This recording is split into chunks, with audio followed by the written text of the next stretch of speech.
Today marks the Electoral Commission's last day of its voter registration drive for local government elections on November 4th. It says its final voter registration weekend started on a positive note yesterday, and the Commission says more than 99% of the country's 23,699 registration stations opened on time, and by midday it had then processed more than 238,000 voter registrations. So perhaps for more on this, we're actually going to be joined by the Commission's CEO Sy Mamabolo for more. Sy, good morning. Thank you for making time. I know it's quite a busy endeavor on your end, but it's great to have you with us. Thank you very much, Lisa, and we're always happy to be on your program. Sy, I mean, we're looking at what has transpired, even contrasting what happened back in June and also what's transpired, now that we're entering the final phase of this final voter registration weekend. And perhaps you can sum up what that first day looked like as we monitor those dynamics as well. I think the mainstay of yesterday, really, the salient observation we made is a very strong performance by our teams on the ground. I think a much better, improved performance logistically, technologically, as well as in terms of our human capital in the voting stations, which really is to be expected, because as you move from one event to the next, you expect qualitative improvements to be registered, and we have done so. In terms of the numbers, we are crunching, and we should be able to give the country a report in respect of how many people participated. But at this stage, we're looking of something upward of 500,000.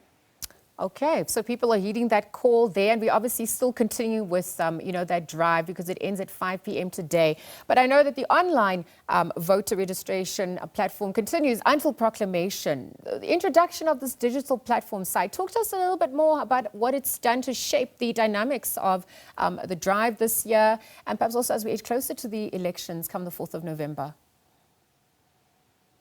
Undoubtedly, the introduction of the online registration portal has changed the electoral dynamics in the country. Yeah.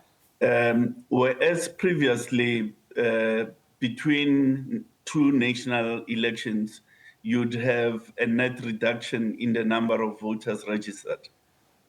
But for the online voter registration, at the time we went to the first registration weekend in June, we had already surpassed the figures that we had in 2024, despite the fact that on average we lose about 34,000 people per month due to mortality. So it's also it's not a demographic agnostic facility, in a sense that we see more younger demographics using the online registration portal. They prefer to get to the online registration portal than they do to go to voting station for very understandable reasons. Young persons in the country converse ordinarily on their mobile devices. They engage politically on their mobile devices, and so on. They also engage with the state in its various forms on online devices. So they are using it fundamentally, and it has changed the dynamics, electoral dynamics for the country. Sy, can we perhaps look at, how it's appealing to the youth as well? So with the introduction of technology and different other platforms to register to vote, what are preliminary numbers suggesting when it comes to the youth registration? Is it more that, those who previously registered are merely updating their details, or is there a stronger registration on the youth front for first-time voters, particularly that 18 to 29 cohort as well? What can you reflect at this point? The 18 to 19 age cohort is more of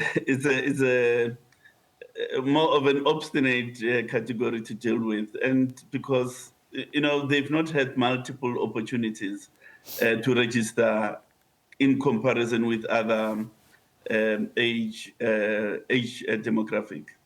So they are, of course, also using the online portal.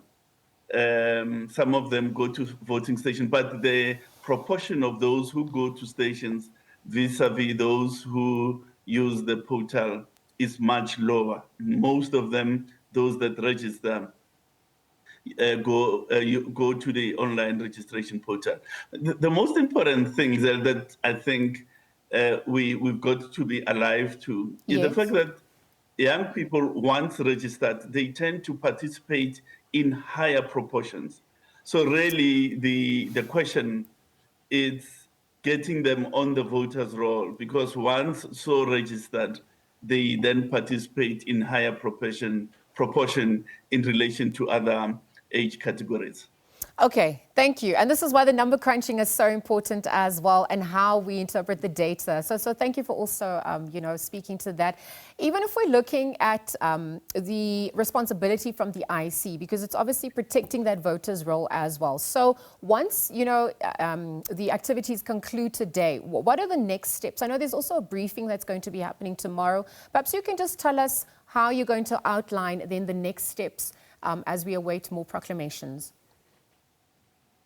Yes, once we conclude the process today, tomorrow we'll give the country a full report as to how the weekend has gone. The online registration portal and perhaps another additional modality of registration will remain open until proclamation date. We anticipate that soon after tomorrow, proclamation will be in the offing. And at proclamation, the voters' roll will close at midnight.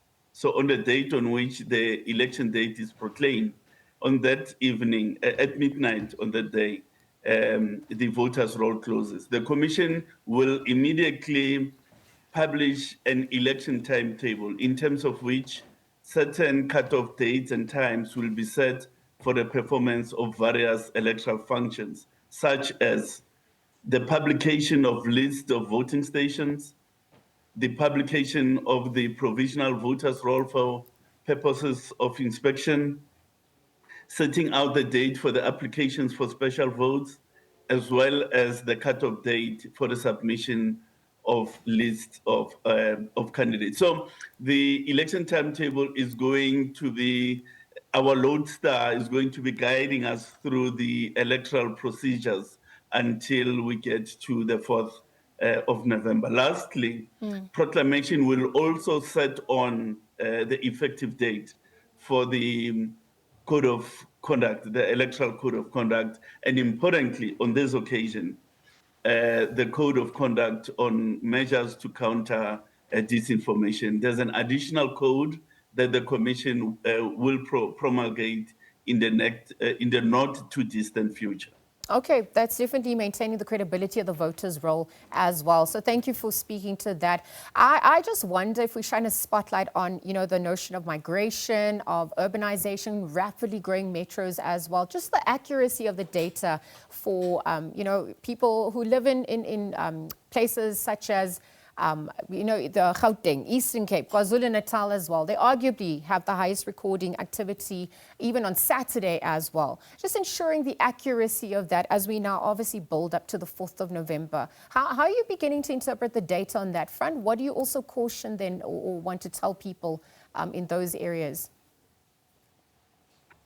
Look, the good thing about the fact that the election date was announced so early on in the process is that it enables every voter, every citizen to make a determination as to where they will be on the 4th of November and then register accordingly. Let's take, as an example, students in institutions of higher learning.